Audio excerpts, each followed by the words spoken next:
Salut, c'est Hugo, j'espère que vous allez bien. On est sur une petite fin de semaine tranquillement et on est parti pour un nouveau résumé de l'actualité en moins de 10 minutes. Au passage, je voulais juste vous annoncer que dimanche sur la chaîne, je posterai une vidéo visant à faire une sorte de bilan des 4 années à la Maison Blanche de Donald Trump, avec du coup ce qu'il a fait, ce qu'il n'a pas fait, ce qu'il a réussi et ce qu'il n'a pas réussi. L'idée va donc être de reprendre son programme pour voir concrètement ce qui a été fait ou non. Bref, j'espère que cette vidéo vous intéressera et donc elle sortira ce dimanche sur la chaîne. Alors hier, le Premier ministre Jean Castex n'a pas annoncé de confinement, il a plutôt annoncé un couvre-feu à 18h et aujourd'hui un sondage est sorti et ça me semblait assez intéressant de vous le partager. En effet, ce sondage qui a été réalisé par l'Institut Ellab indique que 52% des Français sont favorables à un confinement national alors que seulement 47% sont pour le couvre-feu et on a enfin, dernière stat qui peut être assez intéressante, 44% qui sont favorables à la solution hybride avec le couvre-feu à 18h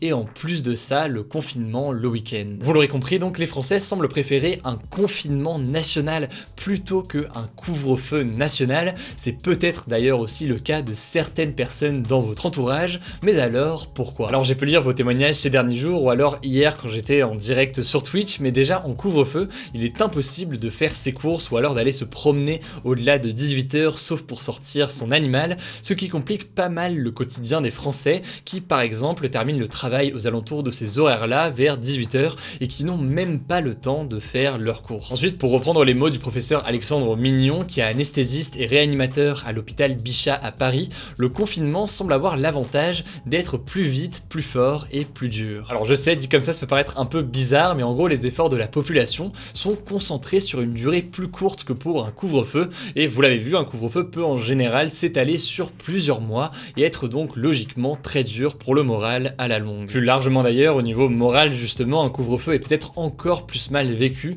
puisque l'on sort juste pour travailler et puis le soir on ne peut rien faire d'autre que de rester chez soi. Enfin, on le disait hier, les effets d'un couvre-feu à 18h plutôt que 20h semblent assez incertains pour le moment. En tout cas, ce matin, le ministre de l'économie Bruno Le Maire ainsi que le porte-parole du gouvernement Gabriel Attal ont expliqué que si le couvre-feu ne fonctionnait pas assez dans les jours à venir, un confinement serait mis en place en France dans les prochaines semaines. Au passage, je vous montre dès maintenant les résultats du sondage d'hier qui portait justement sur la mise en place de ce couvre-feu à 18h en France métropolitaine. Vous le voyez actuellement avec les résultats, vous semblez être massivement contre cette mesure. Bref, quoi qu'il en soit, la période, je le sais, est très difficile et les mesures mises en place par le gouvernement sont très loin de faire l'unanimité. Certains sont pour, d'autres sont contre, ça fait beaucoup débat et donc on verra comment évolue tout ça dans les jours à venir. Allez, avant de parler de la mafia italienne dans quelques instants, on continue avec un sujet très rapidement qui est plutôt original. Je voulais vous parler de Wikipédia puisque le site que vous avez peut-être utilisé pour vous aider à faire des exposés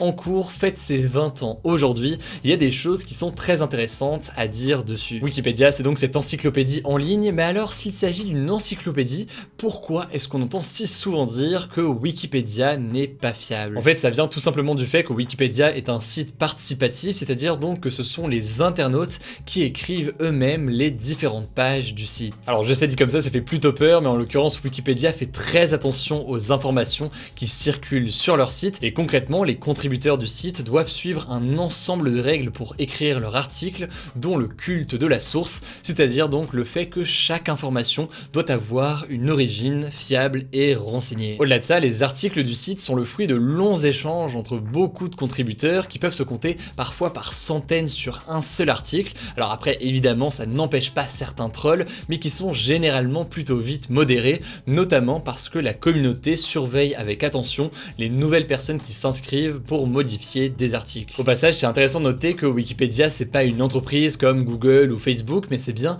une organisation à but non lucratif, dont le but donc n'est pas de se faire du profit. D'ailleurs, les contenus sont ce que l'on appelle une œuvre libre et Wikipédia repose en grande partie sur les dons de la communauté pour vivre. Bref, quand on y pense, c'est un projet assez fou, c'est une sorte d'utopie devenue réalité pour ceux qui souhaitent partager les connaissances le plus librement possible. En tout cas, si vous voulez plus d'informations et que vous voulez les soutenir et pourquoi pas faire un don, eh bien je vous mets un lien directement en description. Allez, désormais on passe à un sujet très attendu, il est à la une de cette vidéo. Aujourd'hui on va parler tout simplement de la 'Ndrangheta, surnommée la mafia calabraise, l'une des plus puissantes mafias au monde. En effet, un procès hors norme, surnommé un maxi procès, se tient en ce moment contre cette mafia italienne sicilienne. Et pour vous donner une idée de l'importance de ce procès, dites-vous qu'il y a plus de 400 avocats, 900 témoins et surtout 355 accusés. Alors c'est littéralement le plus gros procès en Italie après le procès contre une autre mafia, la fameuse Cosa Nostra sicilienne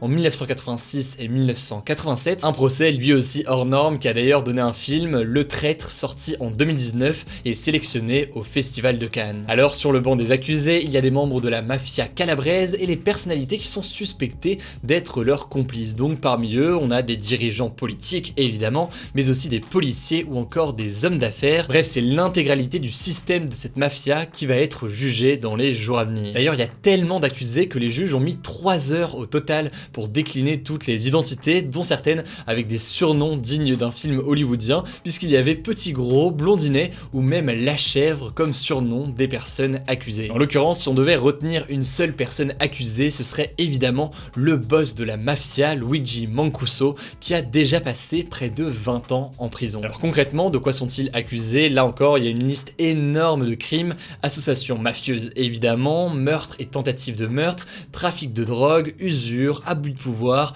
recel et blanchiment d'argent, etc. En fait, il faut bien comprendre que la 'Ndrangheta, donc la mafia calabraise, était l'organisation criminelle qui contrôlait en grande partie la cocaïne dans toute l'Europe. D'ailleurs, autre fait à retenir, 58 des témoins sont des repentis qui ont appartenu à la mafia et qui ont accepté de tout révéler, et c'est assez exceptionnel puisque la mafia a pour habitude de punir toutes les personnes qui la trahissent, et souvent par la peine la plus radicale, à savoir la mort. La plupart des accusés ont été arrêtés en 2019 dans une immense opération policière dans plusieurs pays du monde, et derrière ces arrestations, il y a en fait un procureur, le procureur Nicola Gratteri, lui aussi très connu en Italie. Il est d'ailleurs sous protection policière aujourd'hui et depuis le début de son combat contre la mafia, un combat qui a débuté il n'y a pas moins de 30 ans. D'ailleurs, ce procureur de la justice connaît très bien les personnes qu'il tente aujourd'hui de faire condamner, puisqu'il jouait au foot avec certains d'entre eux dans sa jeunesse. Bref, malgré ce procès, la mafia calabraise reste une organisation extrêmement puissante et présente un peu partout dans le monde. On verra donc dans tous les cas ce qu'il en est de l'issue de ce procès historique qui devrait dans tous les cas durer plusieurs semaines. Pour terminer, comme chaque jour, voici des actus supplémentaires importantes en moins d'une minute. Première info, en Indonésie, au moins 37 personnes sont mortes après un fort séisme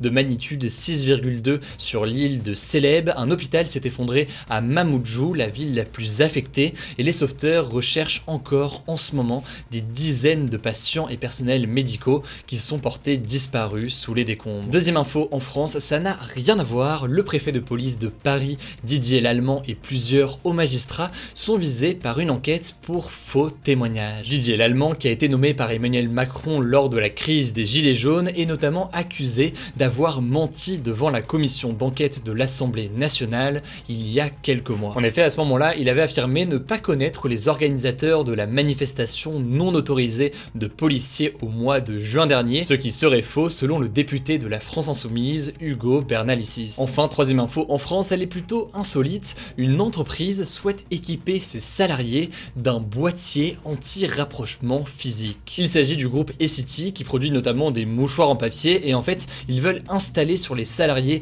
un boîtier qui sonne dès que la distanciation sociale n'est plus respectée avec une autre personne. L'entreprise, qui compte 2500 salariés, a évoqué un souhait de renforcer la sécurité de ses collaborateurs, et vous l'imaginez, beaucoup de personnes ont été choquées par une telle idée. Pas de débat aujourd'hui, et j'ai déjà donné les résultats du débat d'hier, du coup c'est tout pour ce nouveau résumé de l'actualité en moins de 10 minutes, j'espère qu'il vous aura plu. Ce week-end, pour s'informer et suivre l'actualité au jour le jour, ça se passe donc sur Instagram, puisque c'est là-bas qu'on poste un résumé du lundi au dimanche, alors que sur YouTube c'est du lundi au vendredi. Ce dimanche par contre sur YouTube, vous trouverez donc un bilan des 4 années de Donald Trump à la Maison Blanche. Voilà, écoutez, je crois que j'ai tout dit, surtout prenez soin de vous et on se dit à très vite.